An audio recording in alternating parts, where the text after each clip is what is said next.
I never really saw myself as the family guy type. I grew up in a pretty unstable household.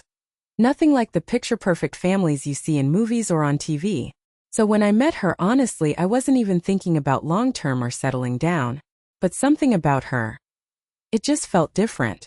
Maybe it was how she laughed or the way her kids looked up to her with that mix of hope and weariness you sometimes see in little ones who've had their share of hardships. Her two kids, yeah, they were a big part of the package. And I remember the exact moment I decided I was all in. We had just spent the afternoon at the park. I was pushing the youngest kid on the swing, watching her giggle and swing higher with every push, while her older one was off climbing on the jungle gym, pretending to be some kind of superhero. I looked over and caught her watching us with this soft smile, and without really thinking I said to myself, this is it. This is what I want. But I'm not gonna lie, it wasn't all sunshine and rainbows from the get-go. Early on I started noticing some weird stuff. Like she was always a bit secretive with her phone, and I'd catch glimpses of messages from other guys popping up on her social media. Nothing explicit, but enough to make a guy wonder. Honestly, part of me wanted to confront her, to call it out right then and there. But something held me back. I guess I was too hopeful, or maybe just too scared of losing what I thought we had. So I brushed it off, telling myself she's just social. Or maybe those men were old friends, nothing to worry about. When we decided to move in together, I thought I was stepping into a new chapter. The kind of family I'd always wanted but never thought possible. I took on the role wholeheartedly. I made sure their home was a place of stability. I wasn't perfect, but I worked hard to be there for them, helping with homework, fixing things around the house, making dinners that the kids actually liked, which was a win in itself. Those moments, when the kids would run up to me after school, or when she'd lean against my shoulder after a long day, those were the moments I felt like I'd finally found my place. But underneath that, in the quiet moments, I couldn't shake this nagging feeling. Every now and then, I'd notice her slipping away emotionally, or a phone buzzing at odd hours that she'd quickly silence when I walked by. I wanted to believe in her, in us. I wanted to believe people can change, that love can bridge gaps and heal wounds. For a while, I convinced myself that those early signs were just remnants of her past life, things she needed to deal with on her own. I think that's what makes it so painful, the difference between what you want to believe and what's really happening. I wasn't just trying to be a boyfriend or a roommate. I was trying to be the rock they all needed. And I truly believed that this was the start of something lasting. But then as time went on, those cracks started to widen. And those little moments of doubt, well, they began to take over. The promises she made became harder to keep. And the trust one held onto so tightly started slipping out of my fingers. I remember sitting there one night, alone in the living room, watching the shadows dance on the walls, thinking, how did we get here? Was I just fooling myself all this time? And the thing is, that was just the beginning. Repeated betrayals and broken promises started to unravel everything I thought I knew about us. But at that moment, caught between hope and suspicion, I wasn't ready to face that truth. I remember those months clearly, and honestly, they were some of the hardest of my life. When we first came together, I thought we were building something solid, like a real family, Me, her, and those two kids who quickly became as important to me as my own. But slowly cracks started to show up. Little fractures that I chose to ignore or rationalize because I wanted to believe in us. First it was small things. She'd get a bit distant, snapping at me over the smallest stuff, things I never imagined would trigger her. Then I started hearing about other men, guys she'd been texting, sometimes even more than just texting. I tried not to jump to conclusions or confront her too quickly. I told myself maybe it was just harmless chatting, or that she was lonely, maybe even confused. But the fact that she hid it from me hurt more than anything. There were nights when she'd go out drinking, sometimes with her friends, sometimes alone. I was that guy who trusted she'd come back home to me, but too many nights she wouldn't. And the next mornings there were excuses or silence or worse, anger when I asked questions. It felt like every promise we made to each other was slowly unraveling in real time. And I kept telling myself to stay patient, to be understanding. She's just going through stuff, I'd say. Maybe it's stress, maybe it's the kids, maybe it's her past catching up. But honestly, it tore me apart. My friends started to notice. How could they not? I was a mess. Every time I shared what was going on, they told me to walk away. You deserve better, they'd say. You're getting played. Some nights they'd call me out outright, and other times they just dropped subtle hints. Even people who cared about me were starting to doubt that this was something that could survive. But I still held on. What made it worse was the secrets she kept about her ex, the kid's biological father. I never got the full story, just little pieces here and there. And most of those pieces didn't add up. Sometimes she'd say the guy was out of the picture. Other times there were hints he was still involved in their lives, maybe too involved. She'd shut down whenever I pressed her for clarity, and that silence often felt louder than anything else. In my head, I kept running different scenarios. Was I just being naive or blind? Was I choosing hope over reality because I wanted this family so badly? There were moments when I remembered the laughter, the quiet evenings when everything felt right, and I didn't want to let that go.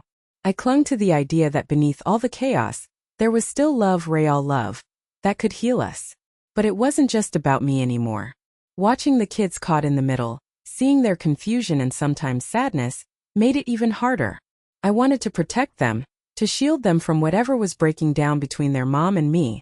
I tried to be the stable presence they needed, even when I felt like I was crumbling inside. And that was the thing, no matter how much I was hurt or disappointed, I kept choosing to forgive. I hoped one day she'd open up, face the past with me, and we'd move forward together. Maybe that sounds foolish now, but back then it was my lifeline. My faith was tested over and over. Every broken promise, every lie or omission, felt like a blow. Yet each time I found inside myself the strength to give her another chance. I thought love was about that, about weathering the storms together. But beneath it all, the tension was growing. The fragile trust we had was wearing thinner by the day, and I couldn't shake the feeling that something was about to give. Then one night everything changed. The moment a final act of betrayal shattered all the hope I had left. She invited her ex to our home. And at that moment it hit me, there was no going back. I remember the moment like it was yesterday, though honestly, I wish I could forget it. I'd just come back from a week-long job out of state, exhausted, looking forward to some quiet time at home. I'd been juggling so much. Work, trying to be there for her and the kids, all the late nights and early mornings. I thought I was building something real, something worth fighting for. But that night, everything just shattered. The house was darker than usual when I pulled in, and the parking spot in front wasn't empty like I thought it'd be. My heart sank before I even got through the door. As soon as I stepped inside, the chatter from the living room hit me like a punch. Her voice, laughing with that familiar tone that used to be reserved for me, wasn't alone. And then I saw him, her ex, sitting there like he owned the place. The same guy who'd bailed on those kids years ago, the one I'd told myself didn't matter anymore. I froze for a second, standing there with my bag in one hand, the door still open behind me. I couldn't believe what I was seeing. I honestly didn't know what to do at that moment. I wanted to yell, to storm out, to demand answers. But I just stood there quietly and let it all sink in. She caught my eye, and instead of embarrassment or panic, there was this smug look, like she was daring me to react. Like none of it mattered to her. I thought about all the times I stayed up late trying to make things better, all the promises I made to those kids, the trust one thought we had built. And then this, the ultimate act of disrespect. Inviting the guy who broke her family right back into the heart of what I was trying to protect, all behind my back. It hit me then, hard and fast. My love, my effort, it was completely unreciprocated, unappreciated. I walked over, sat down across from them and said it plainly. This has to stop. I told her, no more lies, no more disrespect. Not from her, not from him, not from anyone. I wasn't going to be the fool holding on to a dream that didn't exist. I ended it right there, firm but calm, because honestly I had nothing left to fight for in that relationship. That night marked the end of everything I thought we had. And as much as it hurt, a strange relief washed over me, because now the confusion was gone. The denial, the hope I clung to, all the pain hidden beneath it. It finally made sense why things kept falling apart. But this wasn't just about me anymore. Seeing her like that, the kids in the background unaware of the storm brewing around them, I realized something had to change. My focus shifted from trying to fix a broken woman to protecting those kids from the chaos. I started to look at the children's father in a different way, thinking maybe he wasn't the villain I made him out to be. The relationship was over, but my fight was just beginning. You know, after everything that had happened, the lies, the betrayals, I thought I was done. Done caring, done hoping. But honestly, when you're involved with kids, it's different. It's not just about your own pain anymore.